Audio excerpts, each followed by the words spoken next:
자, 오늘도 시작해 보겠습니다. 걱정과 불안함이 높은 사람들, 우울 성향이 높은 사람들을 보니까 결정을 잘 못합니다. 어떤 결정을 내리는 간에 모두 다 잘못되면 어떻게 하지? 이런 생각을 갖게 되는 거죠.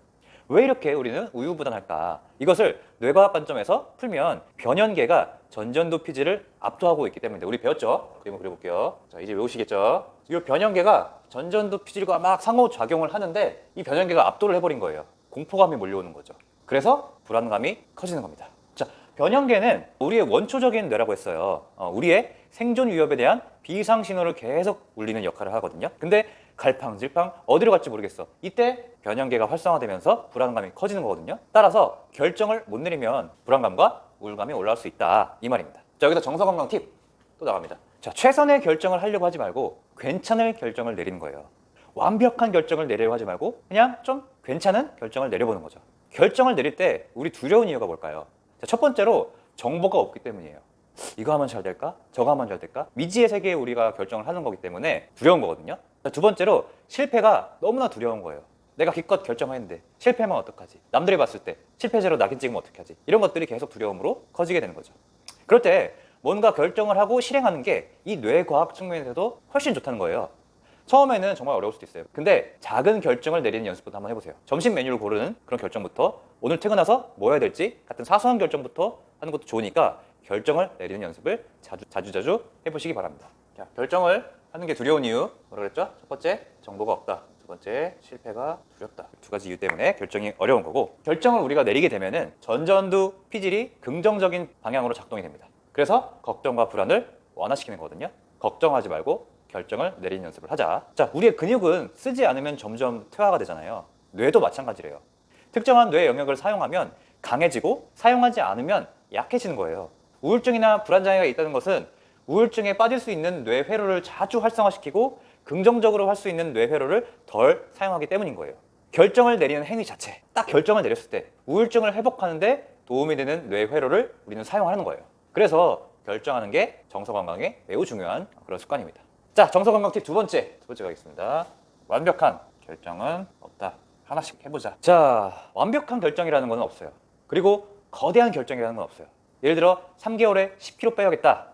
요 결정을 하기보다는 오늘 하루 1분 운동해야지, 내일은 5분 운동해야지, 이렇게 결정하는 것이 훨씬 좋습니다. 천리길도 한 걸음부터라는 얘기가 있죠. 완벽한 결정은 우리를 너무 까마득하게 만들어요. 지치게 해요. 시작도 하기 전에. 까마득하면 자포자기해져요. 하기 싫어져요. 근데 결정하고 실행은 아주 작게 하는 거예요. 이게 바로 핵심입니다. 자, 다시 한번 강조할게요. 우리가 배웠던 전전도 피질은 계획을 세우고 목표 지향적인 행동을 담당을 하고 있죠. 계획을 세우는데 가장 첫걸음이 뭘까요? 바로 결정을 하는 거죠. 이 전전도 피질이 활성화가 되면 이 뇌에 갑자기 띠용 이렇게 전구가 켜진 것 같은 그런 효과가 있습니다.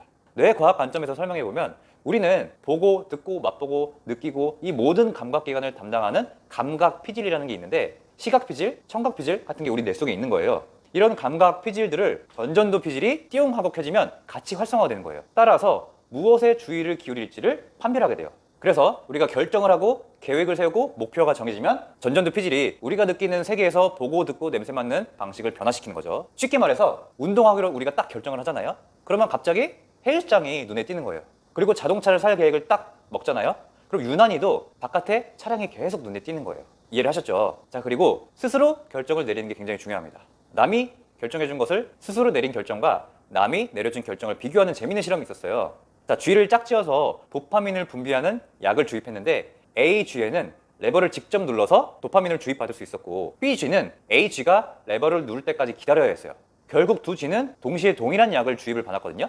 근데 A 쥐는 적극적으로 레버를 눌렀고 B 쥐는 아무것도 할 필요가 없었어요. 충분히 짐작하셨다시피 A의 뇌에서 더 많은 도파민이 분비됐다고 하는 거예요. 이 실험이 밝혀낸 건 우리가 우연히 좋은 일이 일어났을 때보다 우리가 스스로 계획하고 목표를 달성했을 때 더 큰 보상으로 느낄 수 있다는 겁니다. 신기하죠? 자, 정서건강 팁 세 번째.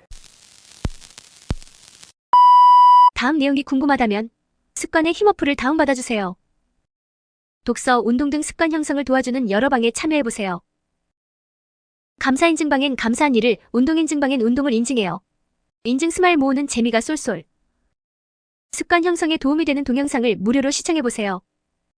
오늘 두 번째 시간입니다. 나는 과연 무기력증에 걸린 것일까? 이 질문 한번 알아볼게요.